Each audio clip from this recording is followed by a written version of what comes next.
What's the most unsettling display of intelligence you've ever witnessed? I wish I was making this up, but the creepiest display of intelligence I've ever seen came from a freaking cockroach. I spotted it on the counter, and the second it noticed me, it ducked behind a soda can like a kid hiding behind the world's worst camouflage. I figured it'd make a run for it. Nope. A few seconds later, this little nightmare slowly leaned its head out from behind the can to check if I was still standing there. Then it locked eyes with me for a split second and immediately pulled back into cover. Like, excuse me? Did this thing just peek around the corner before committing to its next move? That's the moment my confidence evaporated. It wasn't randomly scurrying, it was gathering information, like a tiny spy checking whether the coast was clear before continuing the mission. I suddenly felt less like the homeowner and more like the final boss in its game. I killed the roach eventually, but I walked away with the deeply uncomfortable feeling that if cockroaches ever get another 5% smarter, we're all going to be paying rent to them instead. Story 2. I swear this crow basically put me on a schedule. Every day I'd refill the bird bath around 5, no big deal. Then one afternoon, I'm halfway through a movie when this feathered little tax collector starts screaming on my deck like I owe him rent. I ignore him. He gets louder. I finally check the time, 5:25. Dude just stares at me like, seriously? I refill the water, and he immediately chills out. That's when my brain did the Windows shutdown sound. It wasn't begging. It remembered my routine, like having a tiny goth manager with wings keeping attendance. Honestly, birds are just dinosaurs with customer service complaints, and I hate that he was probably smarter than half the people I've worked with. Story 3. My friends had these standard poodles, and I still can't explain this without sounding completely unhinged. The second, the America's Funniest home videos theme kicked in, or the AKC dog show intro, they'd come hauling into the room like someone texted them the episode started. Then they'd park themselves inches from the TV, completely locked in. Not random staring either. They were actually watching. The part that fried my brain? Commercials. The instant ads came on. They'd hop up, grab some water, run outside to pee, do whatever urgent dog business they had, then sprint back the second the actual show returned. Like they understood TV programming better than people who still ask, wait, is this on Netflix? It was basically watching tiny furry retirees timing bathroom breaks around their favorite sitcom. Funny at first. Then you realize they weren't reacting to noise. They knew the difference between the show and the ads. And that's the kind of realization that sits in your head, like a loose screw you can never tighten again. Story 4. My parents started feeding the neighborhood magpies, and somewhere along the way, those birds built a whole mental GPS of our family. Mom sleeping in? They'll tap on her bedroom window like impatient delivery drivers. Too late for that? They skip the front and head straight to the living room. Afternoon rolls around and Dad's on the back deck. Boom, they're already circling like they checked his calendar. And here's the creepy part. There's a whole crew hanging around, but nobody gets swooped. It's like they quietly agreed. Nah, these humans are under our protection. That's the kind of intelligence that sneaks up on you. Not movie villain smart. Worse, neighborhood watch smart. Like realizing your mailman knows your schedule. Except he has wings, remembers faces, and probably gossips about you with his buddies. Story 5. I accidentally taught my dog to smack the spring doorstop whenever she needed to go outside. Total fluke. I hit it once, she connected the dots, and suddenly I had a fuzzy roommate with a built-in customer support button. It was awesome, until lockdown happened, and she realized she basically had management privileges. She'd ring that thing whenever she wanted, and I'd come running like I worked for her. Then she got even smarter. She'd march downstairs, do the fastest pee in human history, and immediately come back. One rainy day I figured, screw it, let's see if she can handle this solo. Opened the door, she went down, took care of business, came right back like she'd been paying rent all along. Months later, we ordered a mountain of mows. Delivery guy shows up. My dog bolts for the door, and he panics, thinking she's about to make a jailbreak. I'm like, nah, she's just clocking out for a bathroom break. He doesn't believe me, so he follows her downstairs. She squats, pees, gives him one last, "You doubted me," sniff, then casually walks back upstairs to guard the burritos. The guy just stares at me and goes, "Dude, she really took herself out to pee?" Yeah, I know. Somewhere along the line, I stopped owning a dog and started living with a tiny coworker who somehow had better life skills than people, who can't return a shopping cart. That's the kind of intelligence that's funny until you realize she's probably judging your decisions too. Story 6. I've got an autistic 11-year-old and a Carolina dog we've had since he was 2. About a year after we brought her home, she started doing something that still messes with my head. She'd quietly steal toast off the kitchen counter, sneak upstairs, and place it at the foot of his bed while he was asleep. Not eat it, deliver it, like some tiny four-legged DoorDash driver working the world's weirdest shift. It wasn't a one-time thing either. I'd set a sandwich down for 2 seconds, she'd swipe it, and I'd eventually find her gently nudging it toward my kid while he sat there watching TV, completely oblivious. The craziest part? If I hand her a burger or a burrito, she'll wait until I leave, carefully pick it up, and trot upstairs to give it to him instead. She treats every human meal like it was obviously meant for her favorite person. I keep telling my son, "Buddy, this is not normal. This dog is incredible." He just shrugs like, "Yeah, okay." Meanwhile, I'm standing there, wondering how the dog somehow decided she'd appointed herself his personal caretaker.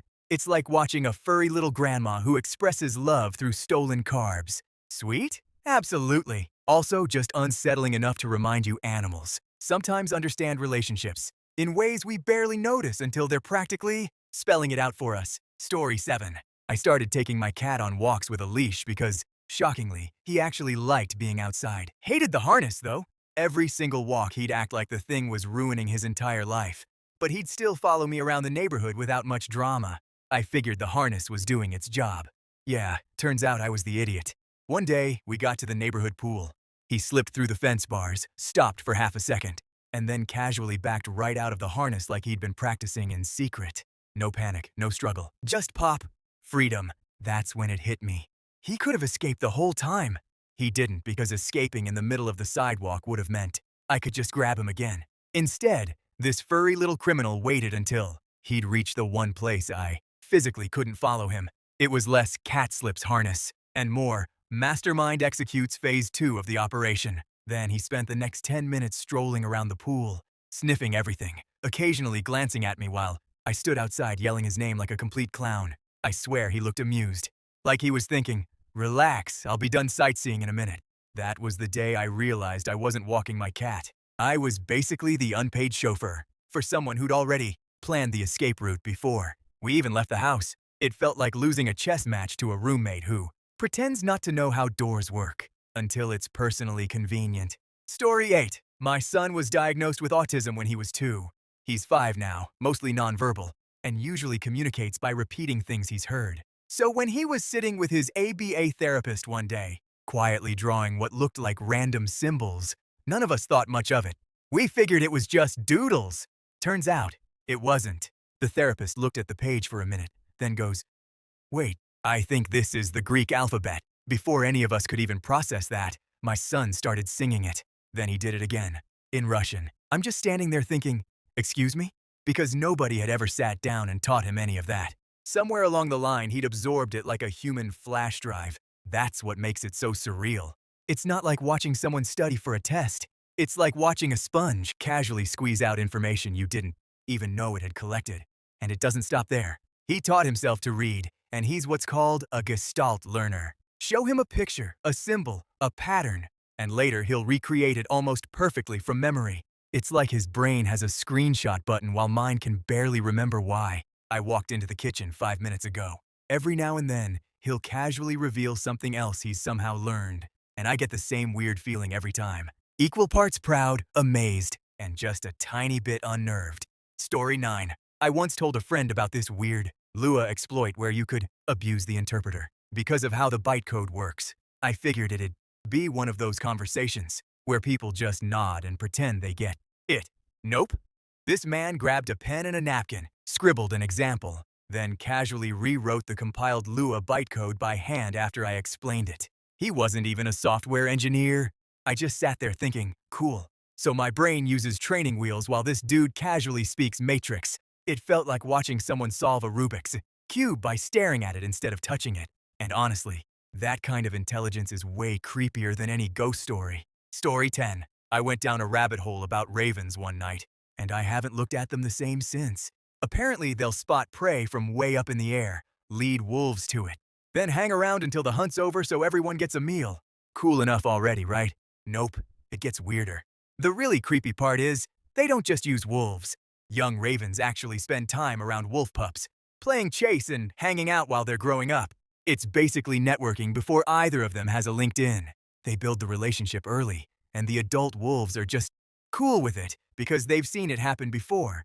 That's not instinct anymore. That feels like long-term strategy. It's like watching two completely different companies form a business partnership.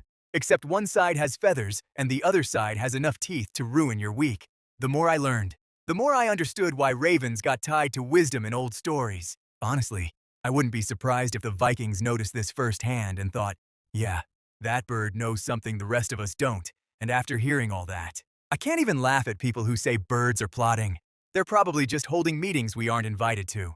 Story 11. A friend of mine used to work at the San Antonio Zoo, and he told me a story that permanently changed how I think about gorillas. Back in the early 80s, one of the keepers had this brilliant habit of spraying the male gorilla with a hose while cleaning the enclosure.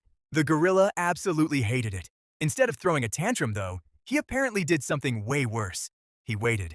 Over days, maybe even weeks, he quietly stuffed little pieces of hay into the gate's locking mechanism so it wouldn't latch completely. Nobody noticed. Then one day he picked that specific keeper, slowly lifted the gate just enough to slip out, and crept up behind him without making a sound. That's the part that gets me. Not the attack, the patience, the planning. The fact that he allegedly waited for the right person, instead of taking the first opportunity. He seriously injured the guy before they got him under control. And all I could think was, that's not blind animal aggression. That's a grudge aging like fine wine. Like a coworker quietly documenting every annoying thing you do, except instead of sending an email to HR, they spend 3 weeks engineering an escape plan. Story 12. I was bouldering alone way out in the Peace Reach backcountry when I accidentally startled something huge. I couldn't see it, just heard this massive crash through the brush as it took off.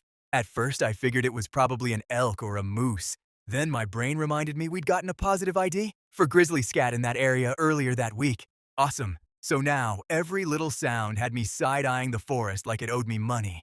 Nothing happened for a while, and I almost convinced myself I'd imagined the whole thing. Then I started hiking back. Right at the edge of the clearing where I'd been resting was a giant, fresh grizzly track, fresh enough that my stomach basically unplugged itself. And I swear the bear realized I'd figured it out too, because that was the exact moment it stopped pretending to be sneaky. The next couple of hours turned into the world's worst game of cat and mouse. Except I wasn't the cat. I was the unpaid DLC. Every time I changed direction, climbed higher, or tried buying myself a little breathing room on the rocks, that big smelly bastard somehow stayed above me. Not charging, not bluffing, just guiding me. Slowly herding me toward this nasty little bottleneck like it had all day to mess with me. Maybe it was curious. Maybe it was testing me. Or maybe it was just thinking, let's see where this idiot goes. Either way, it felt less like being hunted and more like getting outplayed. I finally came up with a sketchy plan that depended on timing, wind direction, and a frankly irresponsible amount of optimism. Somehow it worked. Near the end, I had to absolutely book it, and I ended up blowing straight through a herd of grazing elk. Chaos exploded behind me. The elk scattered in every direction, and from the noise alone, I could tell the grizzly suddenly had way bigger problems than chasing me. That's the first time I'd laughed in hours. Mostly because my body had finally realized I wasn't about to become bear food. I was far enough away to finally take the ice-cold piss I'd been holding since climbing down that rock face. That bear had me completely rattled. Looking back, the part that sticks with me isn't how dangerous it was. It's how deliberate it felt. Like I wasn't just dealing with a wild animal, I was dealing with something that was reading my decisions in real time and adjusting its own. People love talking about IQ like it's a magical scoreboard. Out there, the only intelligence that mattered belonged to the thing deciding whether I was worth eating. And for one very long afternoon, I was losing that argument.